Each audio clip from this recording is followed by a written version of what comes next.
Regresamos con la hora clave. Recordamos que pueden interactuar con nosotros a través de la etiqueta numeral hora clave. Le damos la bienvenida a nuestro invitado Luis Ernesto Fidel González. Luis Ernesto es abogado, licenciado en estudios internacionales y conocido colaborador de la revista digital En el Tapete. Bienvenido. Muchas gracias por la invitación. Bueno, entonces se cumplen 50 años del famoso episodio Watergate, que se conoce como el caso Watergate. Sí, ahora, de la renuncia en este caso. En este caso de la renuncia, claro, pero viene justamente de toda la investigación que tuvo lugar con motivo del descubrimiento de estos señores poniendo micrófono y tal, no sé qué.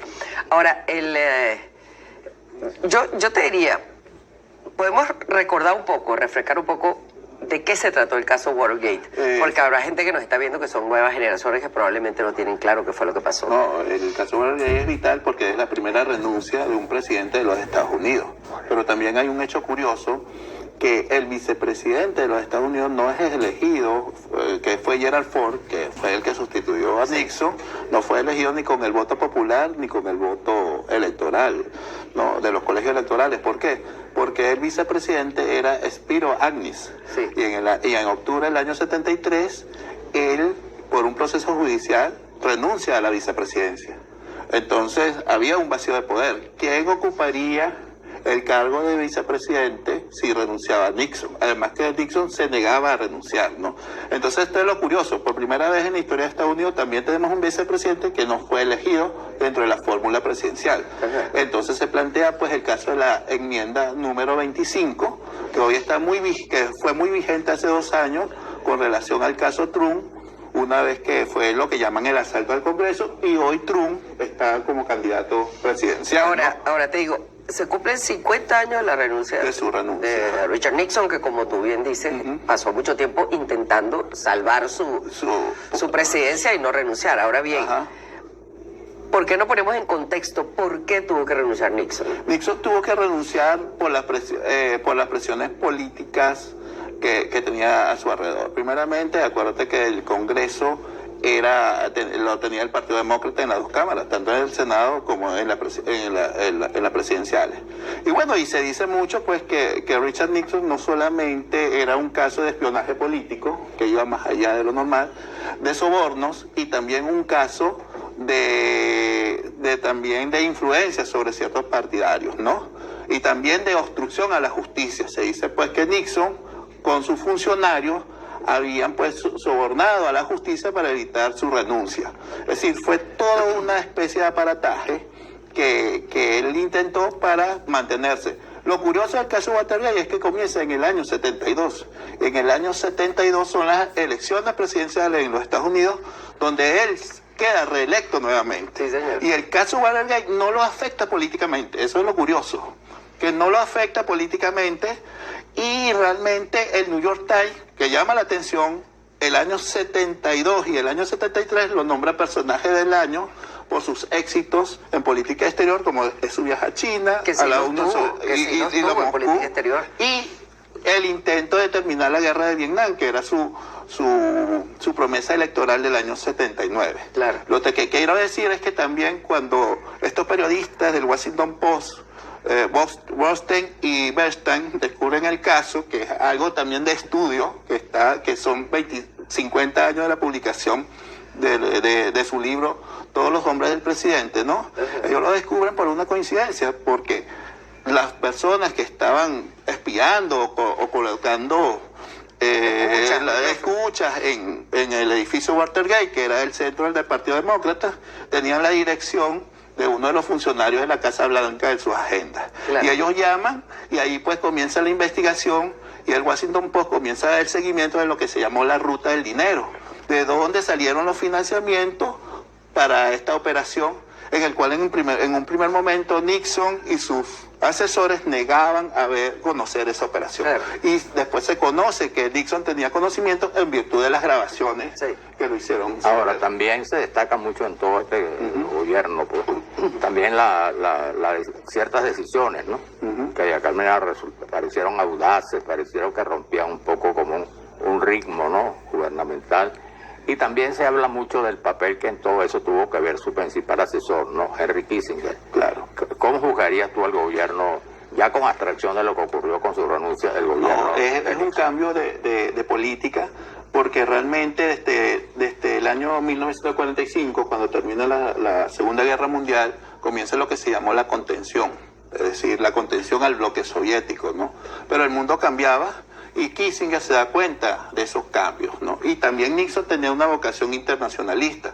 Acuérdate que Nixon fue vicepresidente de Eisenhower, conoce la guerra de Corea, conoce los conflictos en el Asia, ¿no? Conoce América Latina. Conoce América Latina, incluyendo a Venezuela. Caracas. De hecho, su primer libro, que se llama Seis Crisis, trata lo que pasó en Venezuela, en uno de sus capítulos, ¿no? Entonces Nixon, Henry Kissinger, evidentemente, que era profesor de Harvard, que no conocía a Nixon, sino lo conoció mucho después, pone sus ideas de que en aquel momento ya Estados Unidos no era la potencia atómica que lo fue a comienzos del término de la Segunda Guerra Mundial, pues. Y comienza pues a negociar y a convivir con la Unión Soviética y la República Popular China, particularmente en lo que se llamó la diplomacia triangular, por el cual él veía que si a la República Popular China no se le fortalecía económicamente, incluso prestar la ayuda económica, evidentemente la República Popular China iba a caer dentro de la esfera de la Unión Soviética, claro. y era también una forma para terminar la guerra de Vietnam, que era su promesa electoral. Hay que tener en cuenta que Nixon siempre se guió por los triunfos electorales. Y él prometía terminar la guerra de Vietnam antes del año 72 para ser parte de su campaña. Claro. Ahora fíjate, habría que mirar un poco atrás y ver que si bien él se ve obligado, porque hay un momento en que todo el mundo estaba contra Nixon, entonces fue una presión muy grande del Congreso, el otro, más allá, entonces él renuncia. Tú dices, eso no lo afectó políticamente puesto que volvió. Claro. Eso es verdad. Y todos sabemos que, amén de sus errores, que los tienen todos, y cuando son hombres grandes, pues son más grandes los errores. Claro. Él fue un gran político. Claro. Y es una referencia en la política norteamericana, sobre todo en eso que tú llamas la política exterior. Ahora, ¿qué fue realmente lo que protegió a Nixon de que ese impasse o ese problema, que fue más que un impasse, un problema muy serio que fue Watergate, no lo afectara? Realmente su esfuerzo político, su vocación del poder. Él era un hombre de poder. Nixon era un hombre de poder desde que se inició en su carrera política en el año 48 como representante. Es decir, Nixon realmente también se le arguye trampas en su carrera política, sobornos electorales, etcétera. No fue un político santo, por decirlo así, a pesar que él cambiaba el mundo, ¿no? Pero fue su vocación de poder que lo tuvo. Fíjate que hay un episodio en el Watergate, él plantea no renunciar a la presidencia. Y eso muy bien se ve en la película Nixon de este director Oliver Stone, que lo protagoniza Anthony Hopkins. Muy interesante esa película, a pesar que muchos creen que es una caricatura de Nixon y todo eso. Nixon en el año 52 también tiene un problema sobre sobornos de fondos electorales muy similar al escándalo Watergate. Él se dirige a la opinión pública, es el primer político que usa los medios de comunicación para dirigirse a la opinión pública en una época en la que la televisión todavía no era masiva, no estaba comenzando en los años 50. Él es el primer político que utiliza la locución pública de la televisión y él expresa ahí en lo que se llama el discurso de la dama o el discurso de Chequers referido a su perro, porque le están echando la culpa que esos sobornos lo había utilizado en su beneficio en vez de la campaña electoral. Él dice que lo único que tiene es su perro Chequers, pero él, terminando esa locución, él dice: yo soy irrenunciable. Y Nixon se esfuerza por mantenerse como candidato a presidencia y logra la vicepresidencia con Eisenhower por 8 años. Así. Posteriormente se lanza como candidato presidencial contra Kennedy, donde él mantiene que Kennedy realmente hubo fraude electoral en Illinois, pero él no lo denuncia en virtud de evitar que la política exterior norteamericana en aquel momento se debilite, evitar un problema, ¿no? Y posteriormente él se lanza a gobernador de California, que él pierde con Pat Brown, que fue un gobernador del estado de California muy nombrado, importante en la política norteamericana. Y él vuelve, y para aparecer, al abandonar la política, él vuelve en el año 78, cuando él mantiene una polémica en el New York Times con el presidente Johnson sobre los acuerdos que él había logrado en Manila para la guerra de Vietnam. Que ese no era que el presidente Johnson tenía una política exterior equivocada, porque durante la presidencia de Johnson tenemos que recordar que fue un aumento de casi 500.000 efectivos norteamericanos en Vietnam, y él prometía sacar a todas las tropas norteamericanas de Vietnam gradualmente y con honor, para evitar que el prestigio norteamericano internacional se debilite frente a la Unión Soviética. Y además que también tiene una resistencia interna muy fuerte, sí, a la guerra de Vietnam en Estados Unidos. Correcto. Quiero decirte una cosita. Gerald Ford, él también buscó inmunidad en el caso Watergate. Él renuncia el 8 de agosto del año 74, y en un mes, en septiembre de ese mismo año, Gerald Ford lo indulta. Eso tuvo grandes polémicas cuando Ford indulta a Nixon de todos los cargos por el caso Watergate. Claro. De hecho, si no lo logró cuando él era presidente, la inmunidad que él buscaba, lo logró con Gerald Ford, a pesar que ya se mostraba contrario a Ford ante las evidencias. Claro. Es el mismo Partido Republicano que le pide la renuncia a Nixon.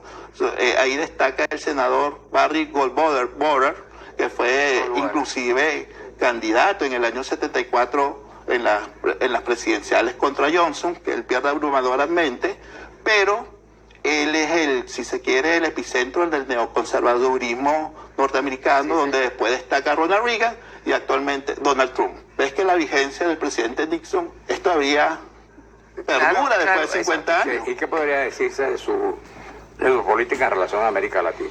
La política en relación a América Latina siempre ha sido controversial con relación al derrocamiento de Salvador Allende, ¿no? Y el regreso de Juan Domingo Perón a la Argentina, que sucede el mismo año, ¿no? En septiembre del año 73. Sin embargo, la prioridad de Nixon siempre fue la Guerra Fría, ¿no? La Guerra Fría, China, Vietnam, que era vital, era más que todo para la campaña electoral, porque Nixon seguía por patrones electorales, igual que sus políticas económicas se refieren a patrones electorales, ¿no? Entonces, en América Latina, lo más importante quizás sea el icono del derrocamiento de Allende, donde se dice que él habría prestado a través de las empresas norteamericanas, entre eso la ITT, que era la telefónica transnacional, claro. Al derrocamiento de Allende. Claro. Después se dice que eso que siempre ha sido marginal la política de América Latina en todas estas décadas. Ahora, ya nos queda minuto y medio, un minuto. Nosotros, si te preguntara, ¿cuál crees tú que es la lección de toda esa saga Nixon, no solamente para los Estados Unidos, también para el mundo? ¿Cuál me dirías que es? La más vigente.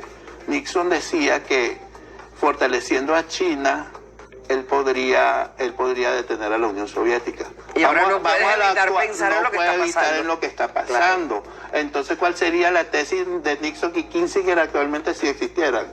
Hay que fortalecer a Rusia frente a China.